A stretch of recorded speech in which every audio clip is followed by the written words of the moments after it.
44వ రోజు దేవరహస్యాలు జ్ఞాన స్వరూపులందరికీ కూడా హృదయపూర్వక ధన్యవాదాలు, కృతజ్ఞతలు. నేను జూమ్ క్లాస్ చేస్తుంటే దేవరహస్యాలు బుక్ చూపిస్తున్నారు మెడిటేటర్స్.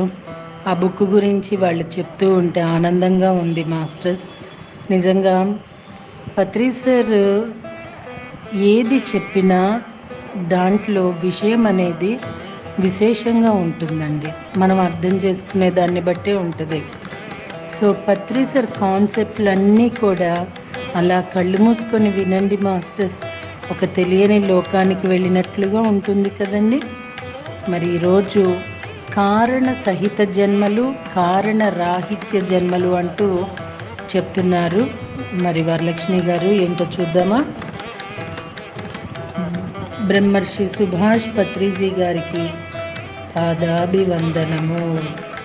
నేను ఈ 3 నెలల నుంచి కూడా మనసు శ్వాస మీదే చెప్పుకుంటూ వచ్చాను.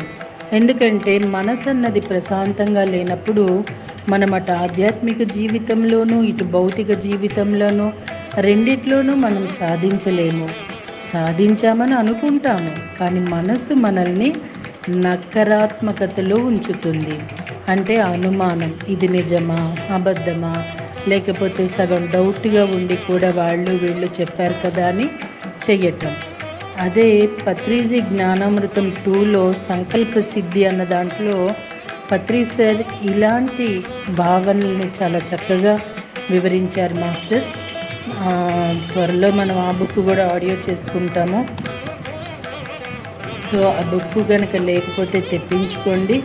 జస్ట్ 60 రూపాయలు మాత్రమేను. ఆ పుస్తకంలో చాలా విషయాలు పొందుపరిచారు పత్రి సార్వి. ఓకే అండి. మరి మనసు అనేది మధ్యరంగం. ఆరోగ్యం కోసం ధ్యానమైతే వీళ్ళందరూ అండమాన్ దీవులు, అడవులు, హిమాలయాలు పరిగెత్తుకెళ్ళి ఆరోగ్యం కోసం వాళ్ళు తపస్సు చేయట్లేదు, ధ్యానం చేయటం లేదు. నేను ఎవరినని తెలుసుకోవటం కోసం, దైవం అంటే ఏంటో తెలుసుకోవటం కోసం వారు పరిగెట్టారు. మరి మనం దైవం అంటే ఏంటని తెలుసుకోవాలంటే ఎక్కడికి పరుగు పెట్టలేము. మనం అందరం కుటుంబంలో ఉన్నాము, సంసారంలో ఉన్నాము. సంసారంలో ఉంటే ఎన్నో కష్ట నిష్ఠూరాలకి సార్ ఈ విధంగా చెప్పారు. కష్టాలు, నష్టాలు, అవమానాలు అన్నీ ఇవి 3 నేను పుష్కలంగా పడ్డాను. అవి ఎంత పుష్కలంగా పడ్డానంటే కేవలం పిరమిడ్ స్పిరిచువల్ సొసైటీ, మూమెంట్ సొసైటీలో నా అంత అవమానాలు పడ్డవారు ఎవ్వరూ లేరు. కానీ నాకు అది అవమానం కాదు. ఒక్కొక్క మెట్టు గట్టు, ఇంకొక మెట్టు, ఇంకొక గట్టు, ఇలా పైకెక్కుతూ వెళ్ళాను. నాకు కావాల్సింది అది. సార్ సీతాయనం కాన్సెప్ట్లో ఒకటి చెప్పారు. సీత తన చుట్టూ ఉన్న రాక్షసుల కేసు చూసిందా? చూడలేదు. ఎందుకని? ఆవిడకి అవసరం లేదు. ఆ రాక్షసుల ముఖాలు చూడవలసిన అవసరం లేదు. వాళ్ళ చేత్తో తీసుకొచ్చిన భోజనం తినటానికి అవసరం లేదు. అలాగే మన చుట్టూ కూడా మనల్ని అవమానించే వాళ్ళు కానీ, మనల్ని కష్టపెట్టే వాళ్ళు కానీ మనకు అవసరం లేదు. వాళ్ళకేసి చూడక్కర్లేదు. వాళ్ళ గురించి ఆలోచించవలసిన అవసరం లేదు. నీలో నువ్వు ఉండు. మనలో మనం ఉందాము. అందరి ఎడల ప్రేమతో ఉందాం. మనలో మనం ఉందాం. సీతకి ఆ రాక్షసులంటే అపారమైన జాలి, దయ, కరుణ కలిగింది. ఆ రావణాసుడి ఆజ్ఞ వల్లనే కదా అలా ఉన్నారు.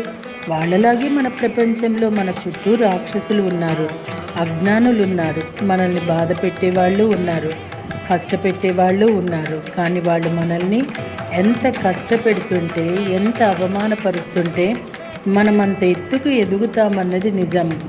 ఆనాటి సీత మాట ఏమో నాకైతే తెలియదు, కానీ ఈనాడు నేను జ్ఞానోదయం పొందాను. ఆ విషయంలో ఎందుకంటే నా మనసు ప్రశాంతంగా అయిపోయింది. కాబట్టి ఎలా అయింది ప్రశాంతంగా? భౌతిక జీవితంలో మనకెన్నో సమస్యలు ఉంటాయి, మన చుట్టూ ఎన్నో సమస్యలు ఉంటాయి. మనల్ని అర్థం చేసుకునే వాళ్ళు ఉంటారు, అర్థం చేసుకునే వాళ్ళు ఉంటారు. వీళ్ళందరితోటి కలిసి మనం బ్రతకాలి. అందుకే పూర్తిగా భౌతిక జీవితంలో ఇమిడిపోయిన, పూర్తిగా ఆధ్యాత్మిక జీవితంలో ఇమిడిపోయిన మనకి మోక్షం రాదు. అందుకే మనసు అనే మధ్యరంగం శాంతంగా ఉన్నప్పుడు నువ్వేం చేసినా కరెక్టే. ఆ శాంతం అనేది ఎలా వస్తుంది? 1998 సంవత్సరంలో ధ్యానం మొదలు పెడితే ఇప్పుడు 2000 సంవత్సరాలు వచ్చేసరికి మనసు అనేది ప్రశాంతత ఇప్పటికయ్యింది. అందుకే ఈ మనసు అనే మధ్యరంగం ఎప్పుడైనా ప్రశాంతంగా ఉంటుందో నువ్వు అన్నిట్లోనూ విజయాలను పొందుతావు. ఈ రహస్యాన్ని పత్రిజీ మరి వీళ్ళు ఇన్ని కష్టాల్లో ఉన్నారు కదా అని ముందు వాళ్ళకి ఆరోగ్యము అనారోగ్యం అంటే కర్మ, ఈ కర్మ క్షయం అవ్వటం కోసం ధ్యానంలోనే ముందు మనకు ఒక చక్కటి ఫలితం వచ్చేలా చేశారన్నమాట. ఒక గొప్ప అనుభవం రాగానే ఆరోగ్యం బాగుపడటం, మనసు ప్రశాంతంగా ఉండటం, ఏదో ఒక సమస్య తీరటము. ధ్యానం వల్ల ఈ ఉపయోగం ఉందన్నప్పుడు మనం దాన్ని వదిలిపెట్టాం. అందుకనే ఆయన అలా లాక్కొచ్చారు.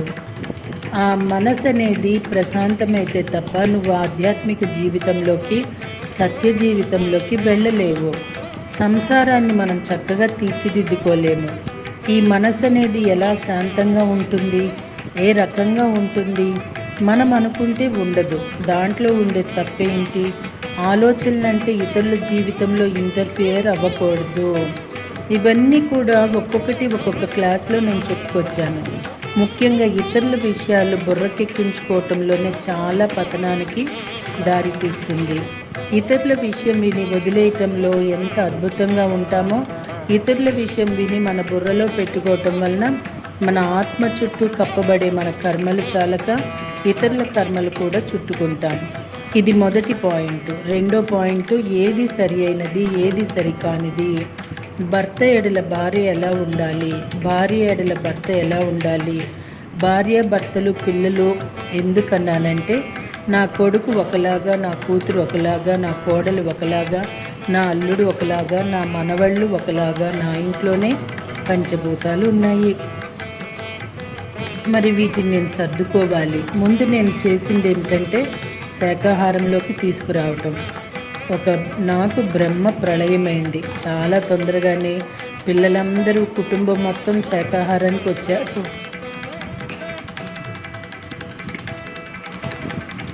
నా నలుగురు మనవాళ్ళు చిన్ననాటి నుండి శాకాహారులు. ఇంకా నా కొడుకు మాత్రం మాంసాహారము. అప్పుడప్పుడు తింటూనే ఉంటున్నాడు. దీని గురించి నేను బాగా బాధపడి నేను పత్రి గారిని అడిగాను, సరే ఏం చేయాలి? నేను 10 మందికి ధ్యానం చెప్తున్నాను, లక్షలాది మందిని మాంసాహారం మాన్పించాను, ఎంతో చేశాను, నా ఇంట్లో నా కొడుకుని ఏమి చేయలేకపోతున్నాను అంటే ఒకటే మాట అన్నారు, నీ కొడుకైనా నీ పిల్లలు, నీ కొడుకు వినకపోతే నీ చుట్టూ ఎంతోమంది బిడ్డలు ఉన్నారు. ఆ బిడ్డలందరికీ ధ్యానం చెప్పు. నీవెప్పుడైతే వాళ్ళని మాంసం మాన్పించావో, ధ్యానం చెప్పావో, ఆ ఫలం నీకుంటుంది మేడం. ఆ ఫలం చేత నీ బిడ్డలు రక్షించబడతారు. అప్పుడు నేను హృదయపూర్వకంగా ఒప్పుకున్నాను. ఇప్పటిదాకా చెప్పావు కదా, చెప్పి అలసిపోయావు, ఇంక వదిలేయండి. నీ దృష్టి ప్రపంచం వైపు తిప్పు. ఇక ప్రపంచంలో ఎవరికి ఏమి కావాలో అది ఇవ్వటానికి సిద్ధంగా ఉండండి మేడం. అప్పుడు చూడండి ఎలా జరుగుతుందో మార్పు అన్నారు. ఆ మార్పే నాకు ఇప్పుడు జరిగింది. పత్రిజీ చెప్పింది 100% అండి. యాక్చువల్లీ నేను నా కుటుంబం మాంసాహారులమేను చాలా అధికంగా తీసుకునే వాళ్ళమండి. సో నేను ధ్యానంలోకి వచ్చిన 40 డేస్లోనే శాకాహారిని అయిపోయాను. కానీ వండి పెట్టేదాన్నండి. కొంచెం హస్బెండ్ వినాలి కదా, నా కూతురు నా హస్బెండ్ తీసుకునేవాళ్ళు. ఇలా జరుగుతూ ఉన్నప్పుడు ఇంకా నాకు వండాలనిపించలేదండి. నేనైతే ఇంకా వండను అని చెప్పాను. నా హస్బెండ్ బాగా సిక్ అయినప్పుడు ఏదో మటన్ సూప్ ఒకటిను ఏదో ఫిష్ తినమన్నారు. నేను తినను అన్నారండి. అయితే నేను వండకపోయేటప్పటికీ నా కూతురు విజయవాడలో చదువుకునేటప్పటికి ఇక వండటం అనేది పోయింది. తను వచ్చి వాళ్ళ పప్పాతో తెప్పించుకుని వండి వాళ్ళిద్దరూ తినేవాళ్ళు. ఒకరోజు నైట్ మాస్టర్స్ నేను వాళ్ళు నా ఫుడ్ నేను తినేసాను, నువ్వు మీ ఇద్దరు తిని అవన్నీ నీట్గా తోమి పక్కన పెట్టేసా అని చెప్పి వచ్చేసాను. అమ్మ ఏం చేస్తుందని వచ్చి నా బెడ్రూమ్లోకి వచ్చేప్పటికి నేను ఏదో లాంగ్వేజ్ మాట్లాడుతున్నానంటండి. వచ్చి అందరూ ఇక శోకాలు పెడుతున్నారంట నాకేదో అయిపోయిందని. కానీ మా పాప మాత్రము చాలా గమనించిందంటండి. అయితే తను భయపడి నేను మాంసాహారము 1 year తినను, నేను ఇలా వండబట్టే నా అమ్మకి ఇలా అయ్యింది అనుకుంది. డాక్టర్స్ అది వేరే వేరే అని చెప్పారు. సో మాస్టర్స్ తర్వాత తను ఇంకా పూర్తిగా మానేసింది. ఇప్పుడు పూర్తిగా శాకాహారం అయ్యాము. నిజంగా మాస్టర్స్ ఇప్పుడు సరి చెప్పారు చూడండి. మనం ఎంతోమందికి చెప్పినప్పుడు మన కుటుంబ సభ్యుల్ని ఆ పుణ్యం రక్షిస్తుందండి, మార్పు తెస్తుంది కూడా. నా అదృష్టం ఏంటంటేను నా హస్బెండ్ నాకు సహకరించటము, నాకు ధ్యానం క్లాసులకి తోడు రావటము. అంతకుముందు నా ఫ్రెండ్స్తో వెళ్తూ ఉండేదాన్ని, పంపించేవాళ్ళు. తర్వాత తను సిక్ అయినాక ఇక తను నేను వెళ్ళటం మొదలుపెట్టాము. అలా వెళుతూ ఉన్నప్పుడు తనంతా నాకు సహకరించటం, అలా నేను నా బిడ్డ కూడా నాకు స్పిరిచువాలిటీలో చాలా నేర్పిస్తూ ఉంటుంది, ఈ టెక్నాలజీని కూడా. నిజంగా మాస్టర్స్ చాలామంది అవస్థపడతారు, ఇంట్లో మాకు వ్యతిరేకం, హస్బెండ్ ఇలా ఇబ్బంది పెడతారు అలా అని. మరి హార్ట్ఫుల్గా మనము ఒక డెడికేషన్తో చేసినప్పుడు మనకన్నీ అనుకూలంగానే జరుగుతూ ఉంటాయండి. అవి జరగట్లేదు అంటే అప్పుడు మన లోపం కూడా ఉంటుందా అనిపిస్తూ ఉంటుంది. ఐమ్ రైట్ అండి. లక్షలాది మందికి, వేలాది మందికి మాంసం మానేమని కాళ్ళ వేళ్ళ బ్రతిమలాడి ఊరూరు తిరిగి నేను చెప్పాను. నా వంతు కృషిగా నేను చెప్పొచ్చాను. అయితే ఈ మనసు గురించి ఎందుకు చెప్పానంటే, తప్పనిసరిగా ఎరుక మనకు ఉండాలి. ఎవరిదన్నా ఆలోచన రాగానే సరికాని ఆలోచన వస్తుంది, వద్దు, ఈ ఆలోచనలలో నుంచి వెళ్ళిపోవాలి. ఒక గిన్నెనో ఒక కుండీనో పక్కకి ఎలా తోసేస్తామో ఆలోచన కూడా పక్కకు తోసేయాలి. ఈ సరికాని ఆలోచన నాకు వద్దు, అయితే అది సరికానిదా, అవసరమా, అనవసరమా, సరైనదా మనం గుర్తించాలి. దాన్నే ఎరుక అన్నారు. మన మనసుని ప్రశాంతం చేసుకుంటూ ఈ జన్మని ఆఖరి జన్మ చేసుకుందామని ప్రార్థిస్తున్నాను. ఎందుకంటే అందరూ సుఖంగా ఉండాలి, బిడ్డ పాపలతో హాయిగా ఉండాలి. ఇదొక నాటక రంగం, ఇదొక మాయా రూపం, అశాశ్వతమైన రూపం. అశాశ్వతమని ఎందుకన్నారు? శాశ్వతమైనది ఇందులోకి వచ్చింది. దీన్ని మనం అశాశ్వతమైనది అన్నాము. ఏది శాశ్వతమైనదని తెలుసుకోవటం కోసం ఈ అశాశ్వతమైన శరీరంలోకి వచ్చింది. ఇది కూడా శాశ్వతమే అనుకోండి. ఇక తెలుసుకునేది అక్కడ ఏముంటుంది? ఈ శరీరం అనే దానిలోకి వచ్చి నువ్వెవరు అనేది నువ్వు తెలుసుకోగలుగుతావు. అందుకని ఈ శరీరాన్ని కంపు చేసుకోకుండా ఇంపుగా ఉంచుకొని సొంపుగా జీవితం జీవించాలి. దానికోసమే ఈ మనసుని రంజింపచేయాలి, మనసుని సంతోషపెట్టాలి, మనసును పునరుద్ధరీకరణ చేయాలి. అందుకని మనసు 2 వైపులా ఆధారపడి ఉంటుంది. కాబట్టి ఆ మనసు గురించి చెప్పుకుంటూ వచ్చాను. కారణరాహిత్య జన్మలంటే ఏమిటి? కారణరాహిత్య జన్మలంటే కారణం లేనటువంటి జన్మలు. కారణరాహిత్య జన్మలు ఎన్నో ఎత్తాము. అంటే కారణం లేనటువంటివి. ఏ కారణం లేకుండా భూమి మీదకు వచ్చి పుట్టి తిని పిల్లల్ని కని కష్టాలు పడి మరణిస్తాము. ఇది ఎటువంటి లక్ష్యము, ఎటువంటి మంచి పని, ఎటువంటి జ్ఞానం లేకుండా మరణించటమే. రాహిత్య జన్మల్లో ఎన్నో చూసామంటే కారణం తెలియదు, ఎందుకు పుట్టామో తెలియదు, నేనెవరో తెలియదు. పుట్టాము, పెరిగాము, మరణిస్తున్నాము. ఎన్ని జన్మలెత్తామో ఎలా తెలుస్తుంది? పోయబ్బో, నేను కోట్ల యుగాల నుంచి ఉన్నాననుకున్నాను. ఎంతోమంది ఎన్నో జన్మలు చాలా ఎత్తారనుకున్నాను.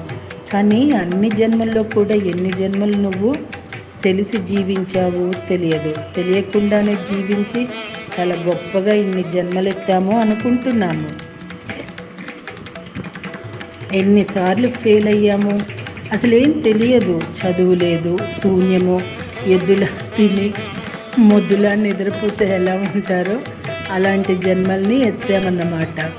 మరి ఎన్ని జన్మలెత్తి ఉపయోగం ఏముంది? ఎందుకు ఉండదండి ఉపయోగం? ప్రతి జన్మ ఉపయోగమైందే కదా.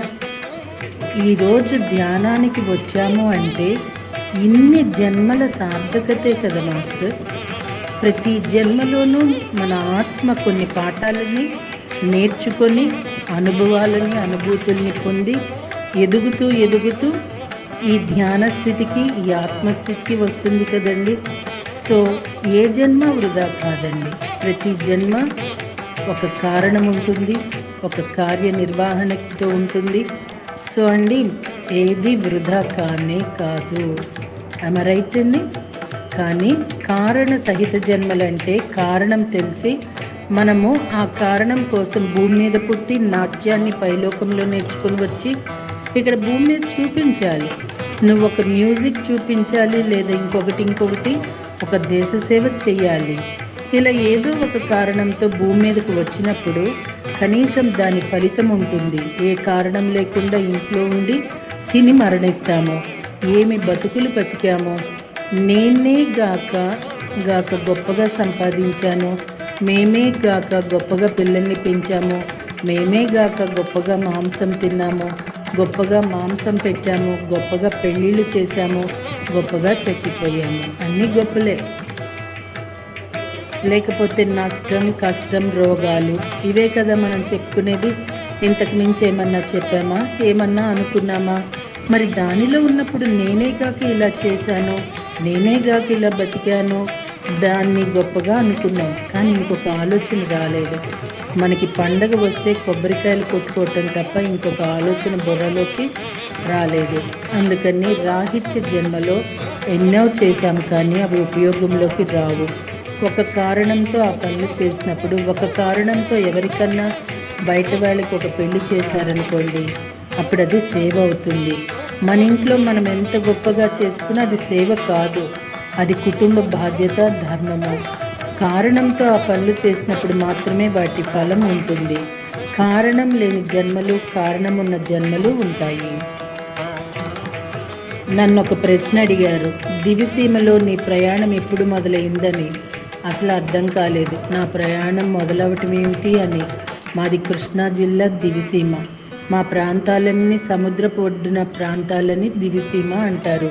మరి దివిసీమలో నీ ప్రయాణం ఎప్పుడు మొదలైంది అన్నారు. నేను మళ్ళీ కొద్దిసేపు ఆలోచించి, నా ప్రయాణం అంటే చాలా ప్రయాణం కదా. మన జీవిత ప్రయాణం ఎవరికి కావాలి? అది నా కోసం, మా కుటుంబం కోసం మేం చేసుకున్నది. అదేం గొప్ప కాదు. నా అసలు ప్రయాణం ఎప్పుడు మొదలైందంటే 1998, 99లో అన్నాను. ఇది కారణ జన్మ అన్నారు. షాక్ అయ్యాను. అంటే ఇప్పటిదాకా నేను కారణం లేనటువంటి ఫెయిల్ అయినటువంటి జన్మలెత్తాను. ఇప్పుడు 98వ సంవత్సరం అంటే అంతకు మునుపు నేను పుట్టిన దగ్గర నుండి 97 దాకా ఏ కారణం లేకుండా జీవించా. ఏ కారణం లేదు. ఏముంది అక్కడ? ఇక నేర్చుకోవటం లేదు, ఒకరికి నేర్పింది లేదు, ఒక కళ లేదు, చదువు లేదు, ఏమీ లేదు. వండుకోవటం, తినటం, పడుకోవటం, పిల్లలున్నారు. అక్కడ కారణమేముంది? పిల్లలు ఉండటం, పెళ్ళిళ్ళు చేయటం కారణాల. కారణం లేని జన్మ ఎత్తామంటే 98లో నేను ఎప్పుడైతే ధ్యానంలోకి వచ్చానో అప్పుడు అది కారణ జన్మ అన్నారు. కారణం లేనివి ఎన్నో జన్మలెత్తి గొప్పగా ఎన్ని జన్మలు ఎత్తానని చెప్పుకుంటావా అన్నారు పత్రి గారు. తల వంచుకున్నాను. ఎలాంటి బ్రతుకు బ్రతికాం దేవుడా. కాబట్టి జన్మ పరంపరలు ఎన్ని ఉన్నా ఉపయోగం లేకుండా పోయాయి. అందుకే ఏమి తెలిసినా ఏం తెలియకపోయినా ధ్యానము మనం ఆరోగ్యం కోసం చేస్తామో, దేనికోసం చేస్తామో, కొద్దిసేపు వాళ్ళు ధ్యానం చేసుకుని ఇతరులకు ధ్యానం చెప్పినా ఈ జన్మలో చేసిన ధ్యానంతో మరో జన్మ ఒక కారణంతో పుడతారు. చూసారా, ఒకరికి ధ్యానం చెప్పటం వలన వాళ్ళని మెట్టు ఎక్కించామంటే మళ్ళీ ఈ ఫెయిల్ అయిన దానిలో నుంచి వాళ్ళని మళ్ళీ మరో జన్మకు ఒక కారణ జన్ముడిగా మనం తయారు చేస్తున్నాము. 100 మందికి ధ్యానం చెప్పామంటే, 1000 మందికి ధ్యానం చెప్పామంటే వాళ్ళు మరు జన్మలో కారణ జన్మలుగా అంటే పాస్ అయిపోతారు. లేదా మళ్ళీ రేపటి రోజున కంటిన్యూ చేద్దామా అండి? ధన్యోస్మి.